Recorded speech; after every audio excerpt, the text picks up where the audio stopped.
Assalamualaikum warahmatullahi wabarakatuh. Allahumma salli ala sayyidina wa syafi'ina wa habibana Muhammad Rasulullah sallallahu alaihi wasallam.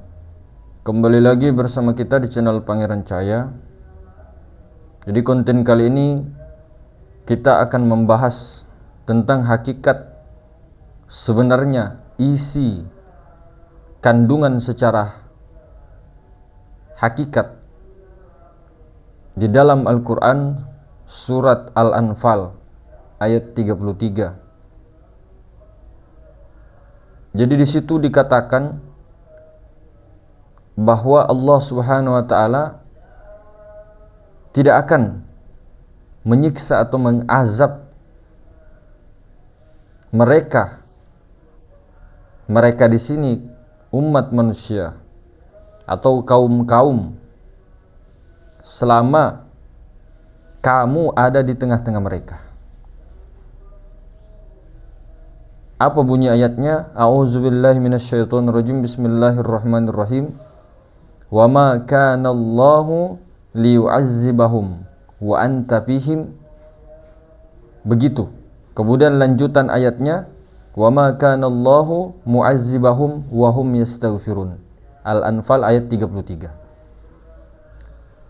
Maka di situ dijelaskan bahwa Allah Subhanahu wa taala tidak akan mengazab mereka yaitu suatu kaum, wa anta bihim, anta ini yaitu Rasulullah, selama anta fihim, selama Rasulullah ada di tengah-tengah mereka. Jadi Allah tidak akan mengazab suatu kaum selama Rasulullah ada di antara tengah-tengah mereka, selama Rasulullah di tengah-tengah mereka. Kemudian Allah tidak akan menyiksa suatu kaum atau mengazab suatu kaum itu selama mereka meminta ampunan kepada Allah. Maka ketika kita tilik kandungan isi sebenarnya ayat Al-Quran itu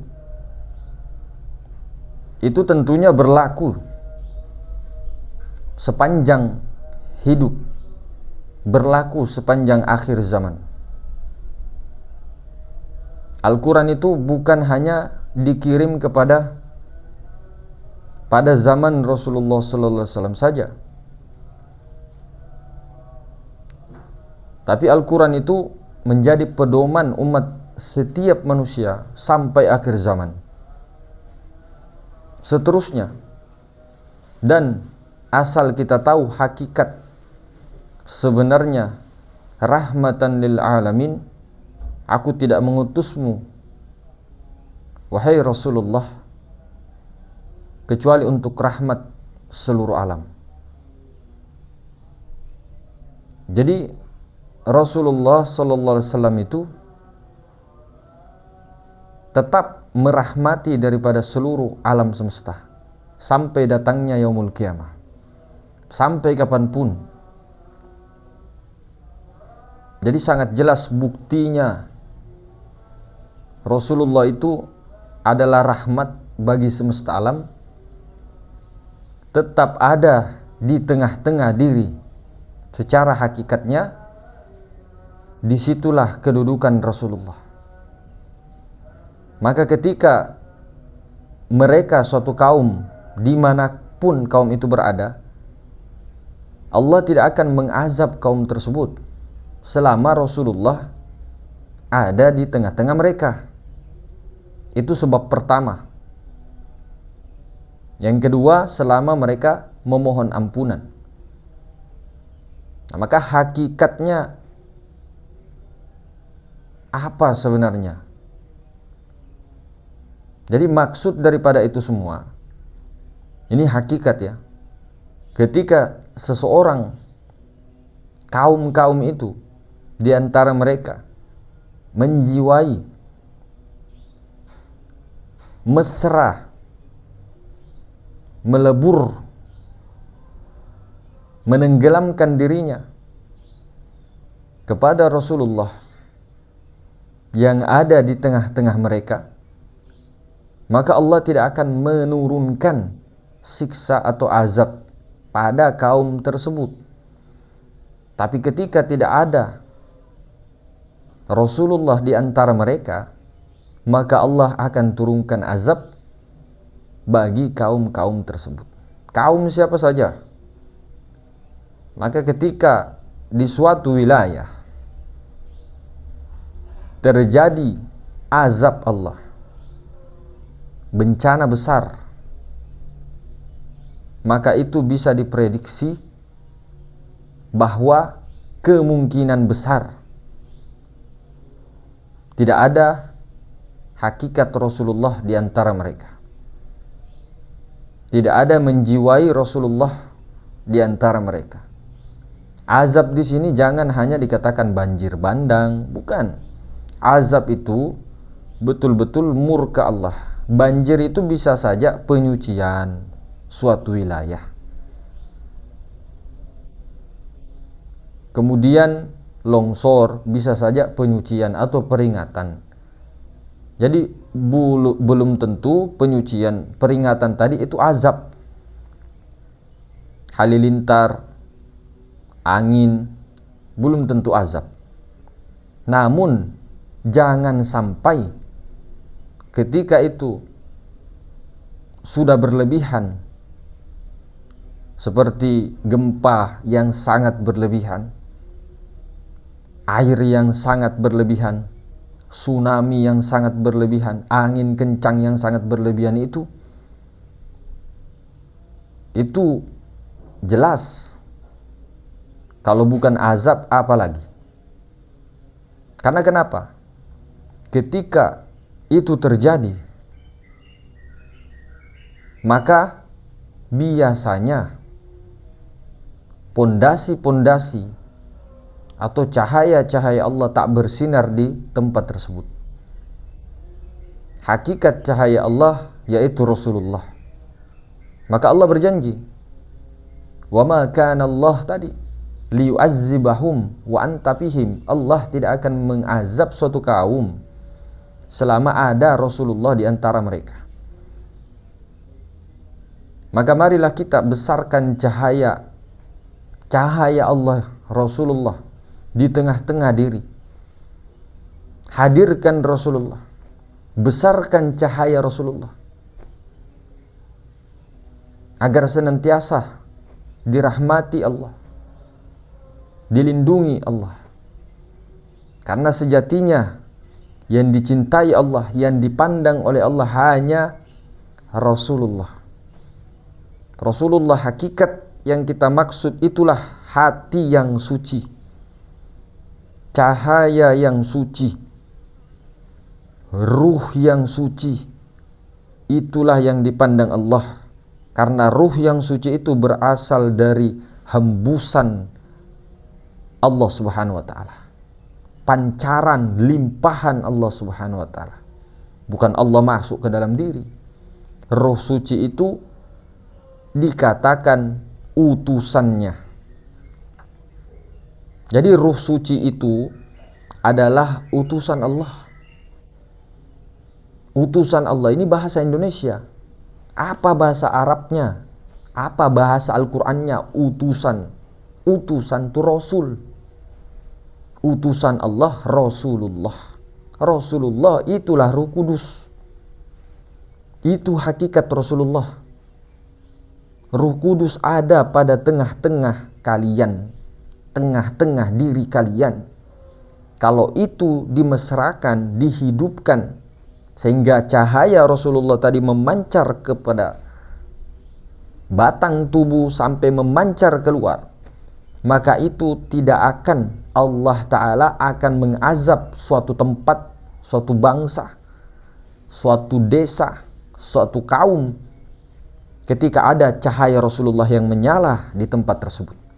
Kalau ada Rasulullah, Allah tidak akan mendatangkan azab, tidak akan menyiksa dengan azab-azab itu yang berlebihan.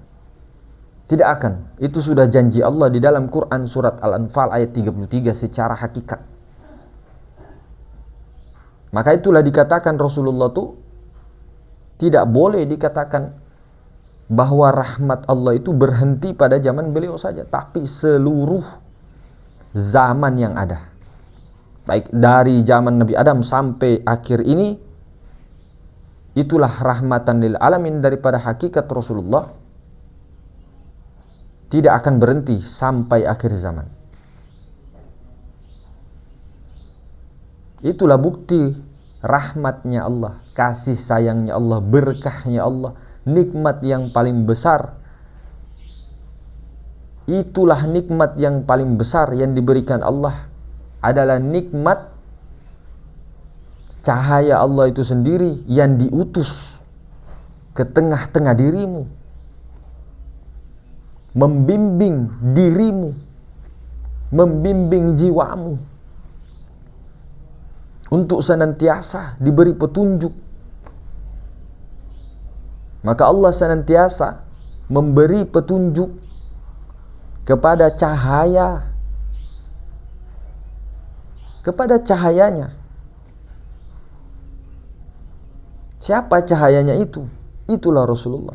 Allah senantiasa memberi kita semua jiwa-jiwa ini, jiwa-jiwa yang gersang, jiwa-jiwa yang kotor ini, jiwa-jiwa yang tidak suci ini, yang tidak fitrah ini, disinari oleh cahaya Allah, disinari oleh Rasulullah, hakikat Rasulullah pada diri masing-masing.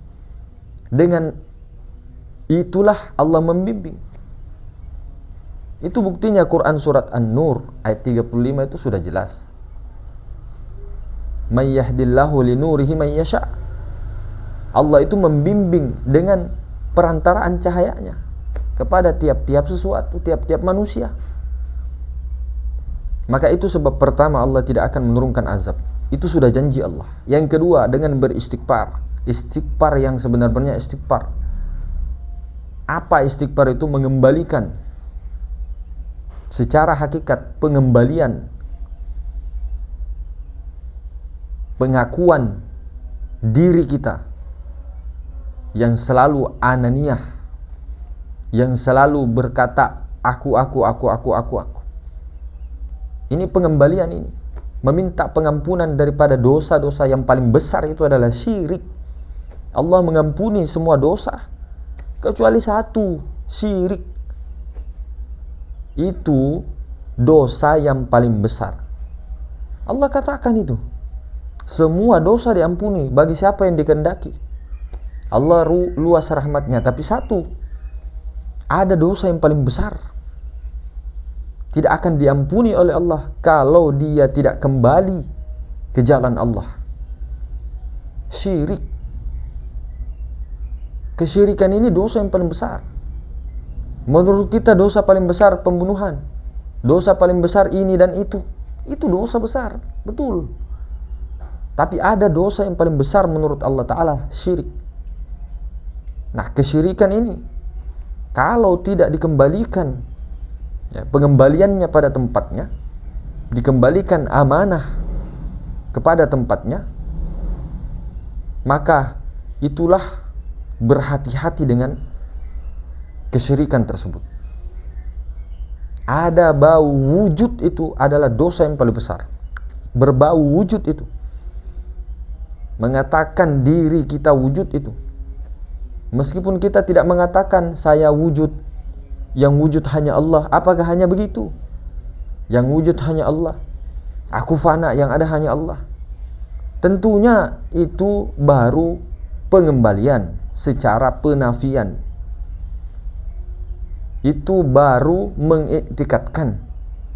Bagaimana hakikat pengembalian itu? Istighfar itu mohon ampun. Istighfar itu ujungnya apa? Taubat. Istighfar itu intinya taubat, pengembalian. Kembali, taubat itu artinya kembali. Bagaimana mengembalikan semua amanah-amanah Allah kepada tempatnya, kepada kedudukannya,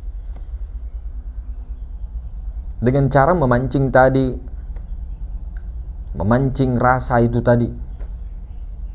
Siapa yang bisa untuk mengembalikan kalau bukan Rasulullah? Jiwa ini siapa yang bisa mengembalikan kalau bukan Rasulullah? Nah, jadi amanah jiwa itu juga, itu perlu tahu tugasnya di dunia. Jiwa itu punya apa? Jiwa itu menanggung apa? Yang mana langit, bumi, gunung-gunung semua itu menolak amanah Allah, menolak rahasia Allah. Kenapa? Kenapa mereka menolak? Apakah mereka membangkang secara syariat? Kenapa? Berat, sangat berat menanggung rahasia Allah itu tadi. Karena rahasia Allah itulah yang dikembalikan. Nah, bagaimana dua penyebab inilah yang ketika kita sudah tahu penyebabnya, lantas bagaimana kita mendapatkan cara untuk mengantisipasi? Kalau sudah mendapatkan ilmu dan praktiknya, tinggal diamalkan. Hakikat istighfar bagaimana pengembalian? Hakikat Rasulullah yang dimana ketika jiwa-jiwa yang menjiwai Rasulullah tidak akan diazab oleh Allah, tidak akan disiksa oleh Allah, pasti disayangi terus. Karena Rasulullah itu ada di antara mereka, ada di tengah-tengah mereka. Tapi selama Rasulullah tidak ada di suatu tempat itu, bukan mengaku Rasulullah, bukan kita mengajarkan, hei kamu Rasulullah, kamu utusan Allah, kamu utusan Allah, kamu utusan, tidak. Tapi siapa yang menghidupkan obor Rasulullah itu, siapa yang melanjutkan itu, itulah pewaris Rasulullah. Dialah yang menghadirkan Rasulullah, membersamai setiap saat Rasulullah, sehingga Allah tak akan menurunkan daripada azab-azab tadi. Nah, jadi itu Al-Quran itu tidak hanya dipakai pada zaman para nabi Muhammad SAW dan para sahabat saja, tapi sampai akhir zaman ini sebagai pedoman kita. Ada syariatnya, ada hakikatnya. Maka itulah yang disebut rahmatan lil alamin. Terus rahmatnya itu terus rahmatnya Allah sampai akhir zaman. Siapa rahmat? Siapa rahmat itu? Rahmat yang paling besar adalah Rasulullah. Maka Rahman Rahim. Rahman itu rahmat yang paling besar Rasulullah. Ar-Rahim itu rahmat yang kecil, yaitu selain daripada Rasulullah, alam semesta dan sebagainya. Itu Rahim. Rahmannya, rahmat yang paling besar, itulah nikmat yang terbesar, itulah Rasulullah. Maka hadirkan Rasulullah di tengah-tengah diri kalian. Hakikat cahaya Allah itulah Rasulullah yang sebenarnya. Itulah ruh suci, yang dimana ruh suci ini adalah ruhnya Rasulullah SAW, ruhnya daripada Nur Muhammad SAW. Karena Nur Muhammad itu diliputi oleh cahaya Allah tadi. Jadi kepada diri itulah kosong yang berisi, yang ada di tengah-tengah diri. Itulah yang perlu ditimbulkan. Disitulah tempat kedudukan. Tempat itu bukan dia bertempat di situ. Kedudukannya Rasulullah ada di tengah-tengah. Maka disebut rahasia. Disebut rahasia, bukan main rahasia-rahasiaan. Disebut rahasia karena tidak ada bentuknya, tidak bisa ditamsilkan. Hanya disebut rahasia. Namun orang-orang yang mengenali rahasia Allah itu, maka dia bisa menunjukkan jalan menuju rahasia itu. Rahasia Allah itulah hakikat Rasulullah. Hakikat utusan Allah, ruh suci.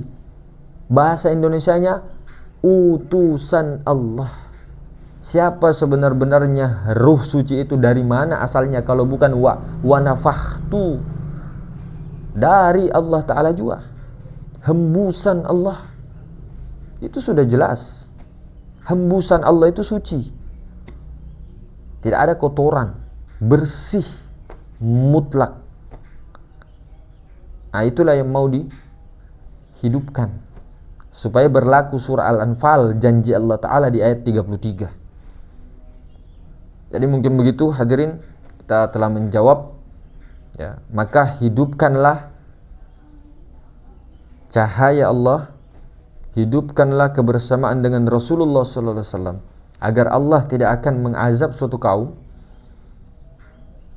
ketika pondasi itu dilakukan di mana-mana tempat, agar bisa menanggulangi daripada bencana-bencana dengan asbab rahmat Allah tadi.